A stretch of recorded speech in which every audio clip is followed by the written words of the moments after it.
The main event for UFC 298 will be between Alexander Volkanovski and Ilia Topuria for the UFC Featherweight Championship of the world. And this match is super interesting. I cannot wait for it. I think there's a lot of factors coming into this fight that haven't really been laid out before that I think really do make this fight super interesting as well. So this is going to be an early prediction and breakdown. I'm going to get right into it, of course. I'm going to get into some of the factors that I think are pretty worthwhile to kind of note coming into this fight. Alexander Volkanovski is coming off a pretty rough KO against Islam Makhachev. He did take that fight on short notice. I mean, Alexander Volkanovski can't really stop himself at some points. Like, the dude is an absolute animal. Came in on short notice and ended up getting head kicked and then finished off on the ground by Islam Makhachev in a pretty relatively brutal KO. You saw the after shots where his head was kind of like bouncing around when he's getting hit. You can talk about the stoppage, the back of the head shots, whatever. It doesn't really matter at this point, but Alexander Volkanovski coming into this fight has just gotten KO'd.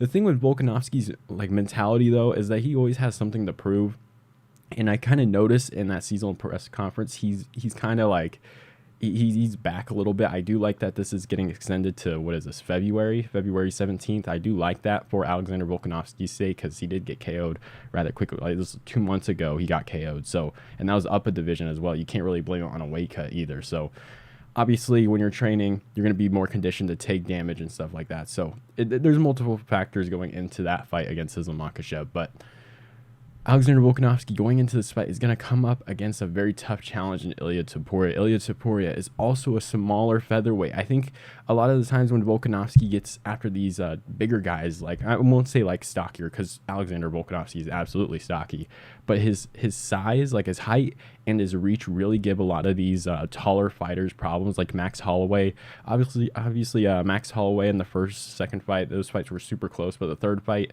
Volkanovski really just got after him with the speed and stuff like the same thing with Yair Rodriguez. I mean, his height is just too much of a problem. I think Yair Rodriguez was actually a really good matchup because he does use a lot of kicks, but again, the fact that Volkanovski is able to shoot him for takedowns, get him for relatively easily.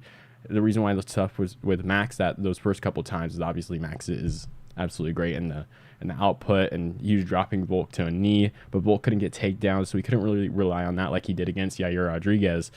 But again, his height definitely gives a lot of these guys some problems, and I don't think that's there with Ilia Topuria. Ilia Topuria is also really good on the ground as well. He's strong, which is kind of a problem for Volkanovski here, because he can't rely on the wrestling as either. Maybe Topuria actually might implement some of his wrestling against Alexander Volkanovski in this fight. And Ilia Topuria has a lot of power in his hands.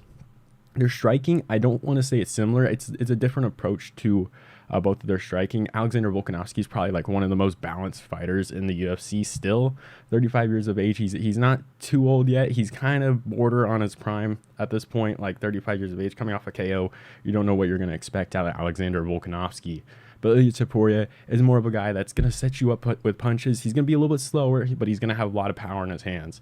Volkanovski, he's going to be a lot faster with his hands. Of course, it's like the technique on the feet is very similar.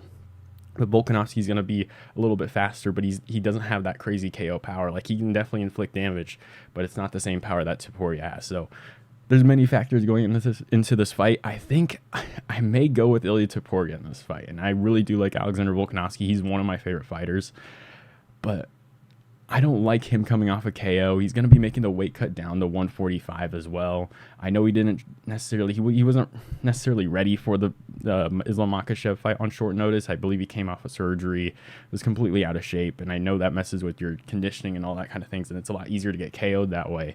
However, I guess when this fight happens, it'll be like 3 months, making the weight cut against a pretty strong power puncher who has a lot of good beats on the feet. I think that's going to be a really tough matchup for Volkanovski. And how I think this fight will kind of go, Topuria did a really good job kind of standing in the center against Josh Emmett. Josh Emmett kind of just circled around. I think it will kind of be similar to that as well. You saw Volkanovski kind of do that against Islam Makhachev. Volkanovski likes to stand in the center as well, but I think because of the power advantage of Topuria, I don't think Volkanovski wants to enter in those exchanges immediately. I think he wants to stay on the outside and kind of tap in and work his way in off his jab. The one thing I will say Volkanovski will be able to work on in this fight is Ilia Topuria with the leg kicks. I noticed in the Josh Emmett fight, when Josh Emmett was circling around, Josh Emmett landed a couple leg kicks and Topuria did the same, but Josh Emmett, I mean, that leg is completely open. I think Volkanovski can absolutely tear that up and then kind of work his jab in if he really wants to put in some really good work against Ilia Topuria. But I just think the power might be a little bit too much for Volkanovski in this fight. In the height, I think it's going to be he's going to be a lot more easy to hit in this fight compared to what like a Max Holloway, or I mean, even similar to Yair, because even like the takedown advantage of Volkanovski in that fight was just a little bit too much. I just think Ilia Topuria is going to have an easier time hitting Volkanovski, and with his style, he has a style where I don't want to say he's defensive, but he's protecting himself at all times. It's weird to say that, but he's protecting himself a lot. He plays kind of defensive. He's going to counter you, and Ilia Topuria does have some really fast check hooks, and I can see him landing on Volkanovski when Volkanovski comes in. You saw even Yair Rodriguez kind of stumble Volkanovski a little bit. I think it was like the second round. It was either like the end of the first or the second round where Volkanovski went in for a takedown against the fence and kind of just went in a little recklessly, and Yair kind of just hit a check right hook and kind of stumbled him for a second.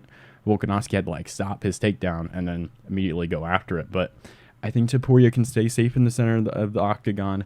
The only real problem, and this is the idea of the fight, like Volkanovski's speed versus power. And this fight, I think technique is pretty much the same here, but I think speed versus power is really what's going to tell this fight. And I think Topuria can stay defensive enough, not get it hit as much. You just saw him in a 5-round fight. There was some questions about his cardio before. I think he can kind of just stay defensive in there, land some counter shots on Alexander Volkanovski, who just got KO'd. I don't like the durability of Volkanovski. He's never really had a granite chin, so I'm not really trusting that too much. But I think I might have to go with Ilia Topuria in this fight by like I don't want to say KO. I don't want to say second or third round KO, but I'm starting to think it's going to be around that area because I think the first round is going to be super slow. Topuria doesn't really throw, or at least didn't do it in the Josh Emmett fight. He didn't throw a lot in that first round. He didn't really start letting his hands go till the fight actually went a little bit longer. In the second round, he got a little bit more active on the feet, but I think the first round is going to be a little bit slower. I think Volkanovski's probably going to win that one, start implementing his jab, land the leg kick. But I think Volkanovski's just going to get caught coming in, entering an exchange against Ilia Topuria, and I think Topuria is just going to be a little bit too much. There are some moments where Ilia Topuria is open on his exchanges, where you can see Volkanovski with the speed catching him or something like that. But I just think, again, a younger fighter, 27 years of age for Ilia Topuria against Volkanovski, who is 35, coming off a KO. I don't trust it. It really is the coming off a KO. It's like a real like slap in the face of where Volkanovski may be at. Again, short notice fight. You can't really take it too much to heart. It was up a division against Islam Makhachev. So I am going to go with Ilia Topuria in this fight. I'm going to say third round TKO. I think he eventually hurts Volkanovski coming into exchange. I believe Volkanovski will have a 1.5 inch reach advantage, so it's definitely going to help him here. A lot of factors coming into this fight. Let me know who you guys think will win this fight down below in the comments, and I'll see you guys next time.